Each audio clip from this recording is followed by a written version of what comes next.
section B, which is documentary film, which was Amy as our case study.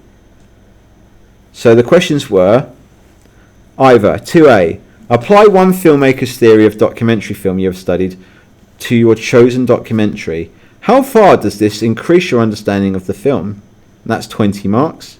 Or B, portable digital cameras, digital sound recording equipment, and non-linear digital editing has had a very significant impact on documentary film. How far has digital technology had an impact on your chosen documentary film? Here's my answer to 2A using Michael Moore. Michael Moore's theory of documentary film helped my understanding of Amy because, on face value, Amy takes a completely different approach. Amy is a documentary that uses archive footage and interviews with the people from Amy Winehouse's life without interference or even any presence whatsoever from Kapadia, the director. However, Kapadia has been accused of editing it in a manner not entirely representative of the truth. This is an accusation that has also been levelled at Moore, but Moore is much more open about being relatively subjective than Kapadia is. Moore doesn't hide his politics, and his films very much have a leftist slant openly and unapologetically. That being said, Kapadia has been defensive of his documentary and said that he just worked with what he had and, from his viewpoint, made the most objective documentary he can make. However, since he is not as explicit about his motives as Moore, the audience has to question the authenticity of his work when there are conflicts of opinion between documentarian and the subjects that feature in it. Nonetheless, the documentary isn't the first, nor will it be the last, to cause controversy in terms of the negative responses from the people whom are represented in it. From another perspective, even with the accusation of prejudicial editing, Kapadia is notable in his restraint in that he is neither seen nor heard in his own documentary, whereas other documentarians often at least provide a voiceover, inserts of them nodding along to the answers given by their subjects in talking head interviews, inserts of them looking thoughtfully out of a window, or whatever, ad nauseum. By contrast, someone like Moore is at the front and centre because he drives the narrative in action. He is in most, if not every, scene of his films, and his voiceover is in all his films. Also, Moore explicitly aims to entertain and not just educate. Quote, "People don't want medicine, they want popcorn," he said. Entertainment is the big dirty word of the documentary. "Oh no, I've entertained someone, I've cheapened my movie." End quote. Moore does not see why you can't do both. It is clear that the tone of Amy is not intended so much to entertain as much as to inform. Nonetheless, although Kapadia doesn't explicitly manipulate the representations in Amy in a manner that is clear to an audience, he has been more than explicit in terms of interviews he has given.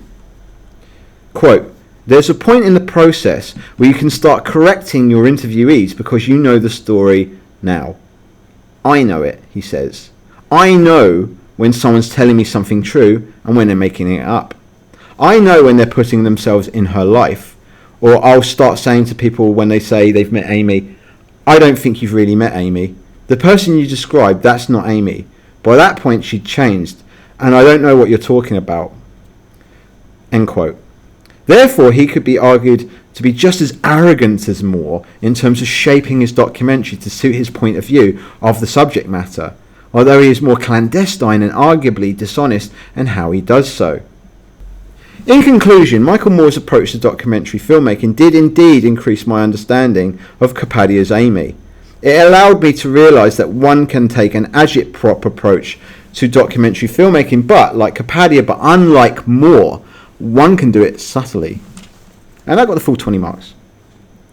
Digital technology has changed the entire world, not just film.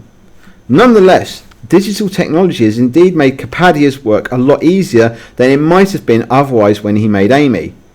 For instance, digital technology has made the whole process of filmmaking, whether documentary or whatever other genre, easier for many reasons. Firstly, everyone can now shoot footage because of smartphones, and indeed, as a woman of her time, Winehouse filmed lots of footage of her life, as did her friends, on their phones or camcorder, which is perhaps cheaper than ever. The documentary Amy therefore could be argued as quite unique, as the subject herself shot most of the footage rather than the film's director.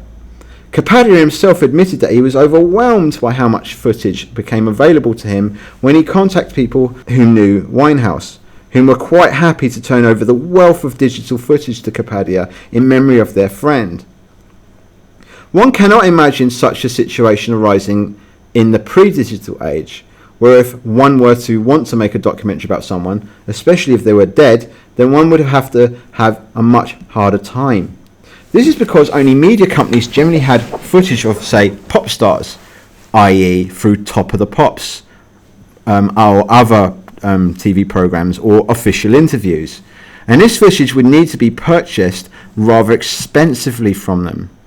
There is no other choice before the digital age, but Kapadia was not so reliant on this simply because the star herself shot so much footage already, away from the issues of copyright. In terms of the technical side of the film itself, the ease of which people can now use digital video editing software is as revolutionary in and of itself. Prior to digital video and digital editing software, video editing was a long, expensive and stressful experience.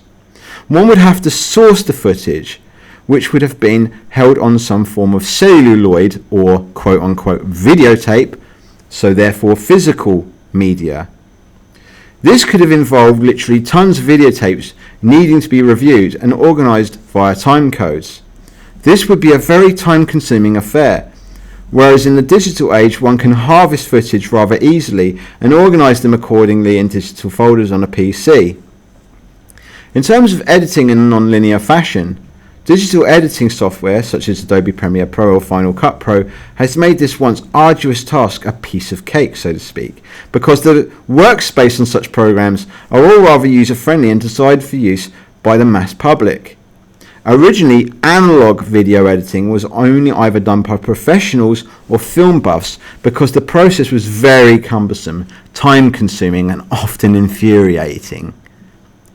Only someone being paid or doing it for passion could have endured it. Those of us that had to do it still shudder at the memory. Furthermore, Amy is known for its on-screen replication of Winehouse's handwritten lyrics, which gives the film an extra layer of texture. This process is remarkably simple with digital, as it can be done in Photoshop or some similar program, then imported into the video editing process very easily, even simply dropped into the video editing timeline. Before digital, low-budget filmmaking often involved, at best, rather cheap-looking digi on-screen text, which was then often pre-programmed into the software and or camera, and was often for special occasions such as Happy Birthday. Nowadays, digital technology has made the process of making a rather professional-looking film cheaply far easier than could have ever been imagined before. In conclusion, digital editing